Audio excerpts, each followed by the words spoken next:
Biotech Life Podcast. Alors, bonjour Siem, tu es chargée d'affaires au département entreprise de Génopole. Est-ce que tu peux me dire un petit peu plus quelle est ta mission ? Alors, bonjour Sandrine, oui, je suis chargée d'affaires au sein du département à Génopole et je suis responsable d'un nouveau programme d'incubation qui s'appelle Gen.io.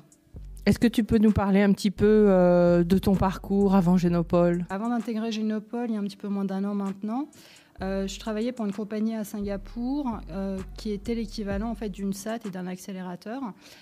Donc je me suis occupée de projets issus de l'académie et je mettais en place des stratégies de commercialisation, soit grâce à une stratégie de licence ou par création d'entreprise. Et la genèse du nouveau programme que je manage maintenant au sein du Génopole, c'est en fait un résultat en fait de mon expérience sur Singapour et des retours que j'ai eus des startups qu'on incubait déjà au sein de Génopole. Donc quel est ce nouveau programme ? Tu peux m'en dire un petit peu plus ? Donc, Gen.io, c'est un nouveau programme d'incubation au sein de Génopole qu'on va lancer le 1er juin 2021. Il est dédié aux startups qui ont complété leur preuve de concept ou qui sont en phase d'amorçage dans les domaines d'intérêt génopolitain. Donc, les domaines d'intérêt génopolitain sont la bioéconomie. La bioéconomie comprend la green tech, la food tech et l'agri et l'agrotech, les thérapies innovantes, sans oublier le diagnostic et la génomique numérique. Donc, Siem intégrer Gen.io, concrètement, ça veut dire quoi ?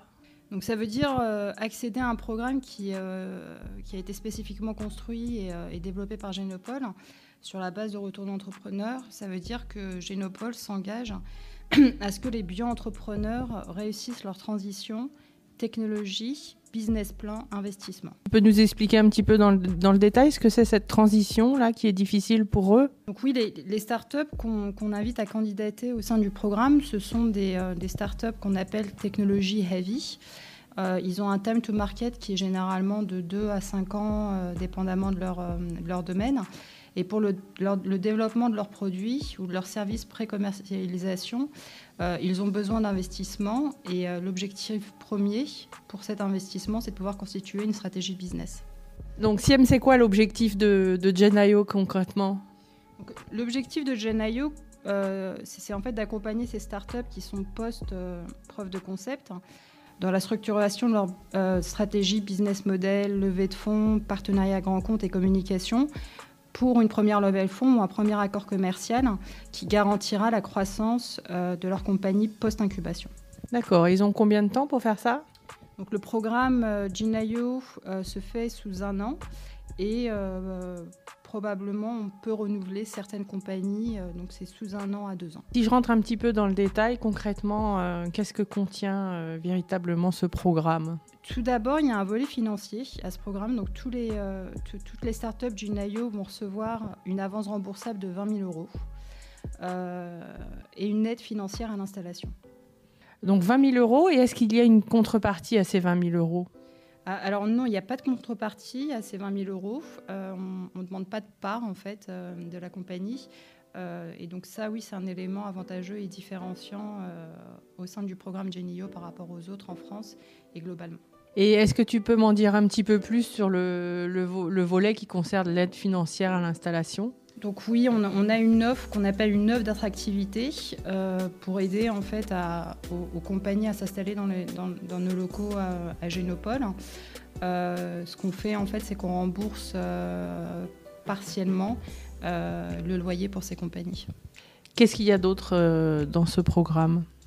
Donc, au sein du programme, il y a un accompagnement qui est sur mesure avec un chargé d'affaires génopolitain en fait, qui va suivre la compagnie du début à la fin et également un mentor qui va assister les entrepreneurs tout au long du programme.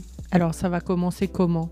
Les bio-entrepreneurs commencent leur parcours à Gen.io par un état des lieux ou bien une audit très élaborée.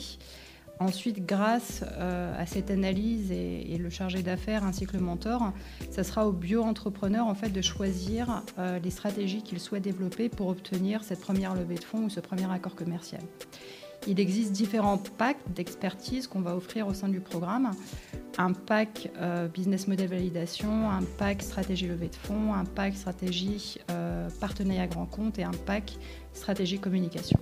Et est-ce que les entrepreneurs sont obligés de choisir tous les packs ou alors est-ce qu'ils ont la liberté d'en choisir certains ? Alors non, ça c'est un point important au sein du programme Jinayu. C'est un programme en fait qui saura s'adapter aux besoins de chaque bio-entrepreneur. Donc ça sera en fait aux bio-entrepreneurs à choisir les packs. Tous ne sont pas obligatoires. Et donc, évidemment, ça sera sous la supervision d'un chargé d'affaires Génopole. Et comment et quand va intervenir le mentor dans ce processus ? Donc, le mentor, en fait, il accompagnera la compagnie dès le début du processus et pendant les 1 an, pendant tout le long du programme. Et on est en train de mettre en place un programme de mentorat avec des objectifs précis dans la qualité de l'accompagnement du mentor pour les mentorer. Alors, Siem, pourquoi choisir plus particulièrement Génopole pour ce programme Jinayo ? Déjà, par rapport au programme sur mesure qu'on offre à ces bio-entrepreneurs, également l'accès au réseau de Génopole, c'est un réseau prolifique à la croissance, avec des entités privées et des entités publiques, comme l'université et l'hôpital. Des plateformes technologiques mutualisées très intéressantes et puis les différentes activités également qu'on met en place, des webinaires, des ateliers avec des thèmes très spécifiques pour nos bio-entrepreneurs.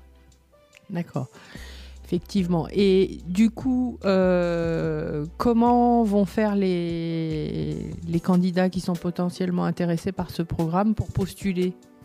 Alors, on va ouvrir l'appel le 1er juin 2021. On utilise une plateforme qui s'appelle Agorize. Tout va se faire en ligne. Il y aura donc plusieurs étapes. Du 1er juin au 16 juillet, les candidats pourront soumettre leur dossier. On notifiera les candidats qui sont sélectionnés pour la deuxième étape. Ils auront tout le mois d'août pour se préparer à cette deuxième étape. Alors, où est-ce que je retrouve ce calendrier ? Sur genopole.agorize.com, c'est ça, Siem ? Oui, c'est ça. Alors, est-ce que tu peux nous préciser un petit peu quelles sont les attentes du dossier de candidature ? Donc, les candidats doivent soumettre une présentation de leur compagnie en mettant un accent sur la technologie qu'ils souhaitent développer et son côté innovatif et la technologie fit à un market need. L'équipe, le marché, leurs données qui sont relatives à la preuve de concept, leur propriété intellectuelle ou leur stratégie de propriété intellectuelle ainsi que leur plan de développement. Ils devront également soumettre un CV et des informations qui sont relatives à leurs besoins et les statuts juridiques de leur compagnie. Est-ce que c'est compliqué à remplir ce dossier ? Non, pas du tout. C'est pas compliqué à remplir. On utilise, donc comme je l'ai dit, la plateforme Agorize. C'est une plateforme qui est très très interactive et les candidats pourront directement en fait communiquer avec des membres de l'équipe pour tout problème. Et à ton avis, combien de projets vont être sélectionnés pour cette première promotion du dispositif Jinayo ? Donc pour cette première promotion, on va caper le nombre de startups sélectionnées à 10. D'accord. Bon, Siem, est-ce que tu peux me dire un petit peu comment ça va se passer cette étape de sélection par le comité d'experts ? Donc les bio-entrepreneurs devront présenter leur compagnie, donc leur technologie, les data qui sont relatifs à la preuve de concept, l'opportunité marché que ça représente. Et pour ça, on a un comité d'experts en fait, qui a les compétences d'évaluer tous ces différents points. Donc plus précisément, on va avoir des profils académiques, des investisseurs, des entrepreneurs, des personnes qui travaillent pour des corporates et également des représentants de l'écosystème de l'innovation en Île-de-France et autres. Et quand est-ce que les candidats vont savoir s'ils ont été sélectionnés pour participer ? Au cours de la 2e semaine de septembre. Et après, quand est-ce qu'ils commencent ? Ils commenceront 6 semaines après. Donc on donne cette décision finale mi-septembre pour qu'ils puissent commencer le 1er novembre. Et pour tout projet en création de compagnie, ça leur donne assez de temps en fait, de se créer entre la sélection et le début du programme. D'accord. Merci beaucoup, Siem. Eh bien, à très vite alors. Biotech Life Podcast.